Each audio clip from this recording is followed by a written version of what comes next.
Welcome everybody! With 9.1 right around the corner, a bunch of you must be wondering what will happen to that heartless, bloody banshee, Sylvanas. Some speculate that she will be redeemed, as the good part of her soul will be wrestled from jailer's grasp. Others rub their hands together and smile broadly at the thought of finally putting an end to her once and for all. Some even suggest something in between, two souls and two endings for the banshee. But I'm here to suggest something way more interesting. So buckle up and listen closely, because Sylvanas will be the new ruler of the Maw, the new jailer. Okay, before you go all crazy and call me stupid or something, let me explain. In the book Folk and Fairy Tales of Azeroth, we learn that the soul of Sylvanas was shattered by Frostmourne, just like Uther's soul. That means the heartless, cold and mean banshee we all grew to hate is just the bad part of her.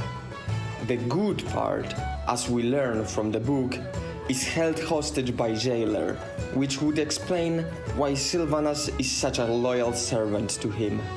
But I do not think it is true anymore. What really went down goes a little something like this. Jailer held the good part of Sylvanas' soul over her, and she did his awful bidding on Azeroth.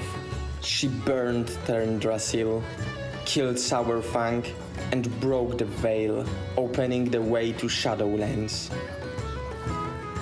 After all those horrible deeds, time for her reward came. The jailer did as he promised, and he gave the good part of her soul back to Sylvanas. She was whole once again, but it was not the blessing she dreamed of.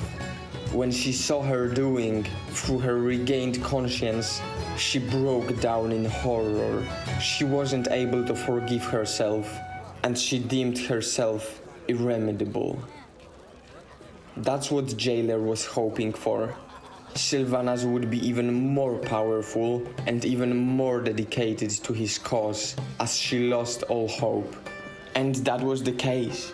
The good part of Sylvanas hid somewhere deep within her, and she continued to serve the jailer. The bad part of her was in full control, as she did yet more horrible things to aid her master.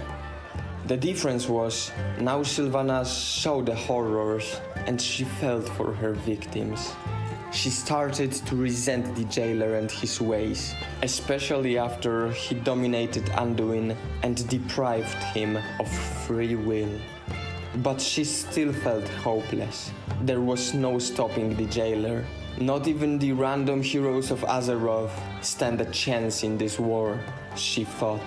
So she stood by him, served, and did yet more awful things, as her hate for him grew stronger, together with the good part of her soul. Fast forward to the grand finale of patch 9.1, we defeat Sylvanas in Sanctrum of Domination. But we, being we, grand and merciful, and maybe possibly wanting to torture her before public execution, we chain her up and take her prisoner. In solitude of her cell, Sylvanas finally lets down the facade and breaks down. The good part of her soul gets the chance to recover, and Sylvanas finally becomes herself.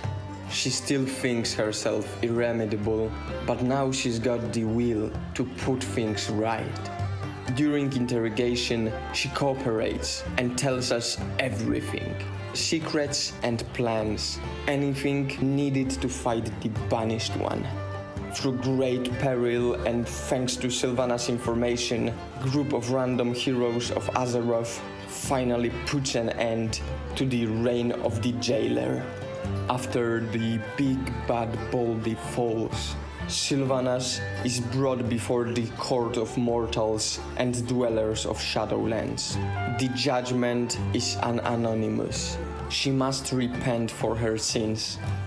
Though she's shown compassion and proven useful in overthrowing the jailer, she is sentenced to repent in Ravendreth.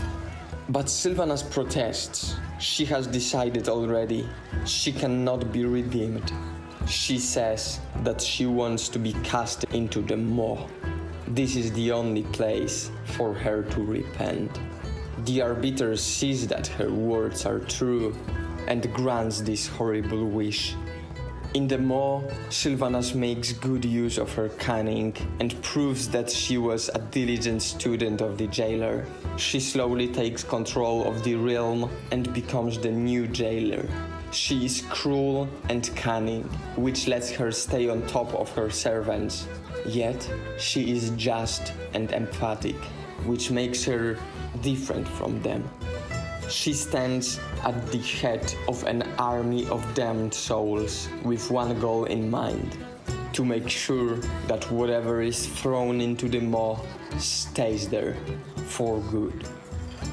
That is my little theory on how Sylvanas could get her well-deserved endless torment, topped with a sprinkle of redemption. Tell me what do you think about it down in the comments, tickle that like button, and if you enjoy my content, subscribe. Thank you very much for watching, and see you soon.